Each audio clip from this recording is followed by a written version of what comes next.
Il n'était ni shérif, ni justicier. Il était l'un des hommes les plus rapides de l'Ouest, et surtout l'un des plus dangereux.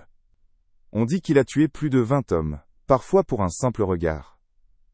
Voici l'histoire de John Wesley Hardin, le desperado le plus redouté du Texas. John Wesley Hardin, né en 1853 au Texas, dans une famille très pieuse. Son père est prédicateur méthodiste, sa mère une protestante dévote. Il porte le nom du fondateur du méthodisme, preuve des aspirations spirituelles familiales. Mais sa jeunesse est marquée par la guerre de sécession, les tensions raciales, et l'occupation du Texas par les troupes de l'Union. Le jeune Hardin se sent comme le survivant d'une civilisation disparue. Il assiste à un meurtre, à l'âge de 8 ans. À 15 ans, il tue un homme pour la première fois, Maje Olshusen, un ancien esclave. Dès lors, il devient fugitif. Il se cache dans tout l'est du Texas, change d'identité, de comté, de métier. Il devient brièvement instituteur, puis cow-boy, et même joueur de poker. Mais sa vie est une suite d'affrontements, de provocations, et de morts. En 1870, à Towash, il tue Benjamin Bradley, lors d'une partie de cartes. Ce jour-là, sa manière unique de dégainer en croisant les bras marque les esprits. Les holsters, cousus à l'intérieur de son veston, rendent ses gestes fulgurants. Il enchaîne les meurtres.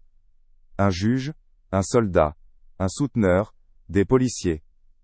À seulement 19 ans, il aurait tué entre 12 et 16 hommes. Une récompense de $1100 est offerte pour sa capture. Hardin est recherché dans tout le Texas. Il échappe à la police à plusieurs reprises, tue des soldats nordistes, provoque des duels, se cache dans les saloons. Il fréquente d'autres hors-la-loi comme Wild Bill Langley. En 1871, il est arrêté pour le meurtre d'un marshal. Mais pendant son transfert, il s'échappe, après avoir tué un garde, avec un pistolet dissimulé. Il abat ensuite 3 autres hommes venus le capturer. Sa légende s'amplifie. En 1877, à 24 ans, il est capturé à Pensacola, Floride. Il est condamné à 25 ans de prison pour meurtre. En cellule, il change. Il étudie le droit, apprend la Bible, et écrit ses mémoires. Il est libéré en 1894 pour bonne conduite. Il redevient brièvement avocat à El Paso. Mais sa nouvelle vie est de courte durée.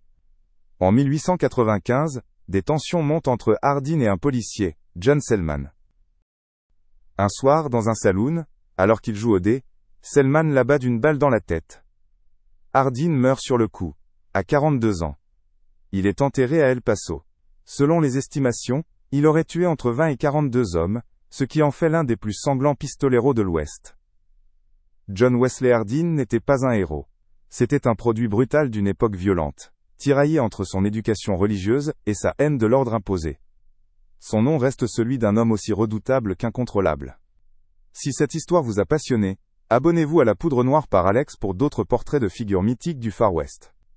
Et n'oubliez pas de liker, commenter et partager.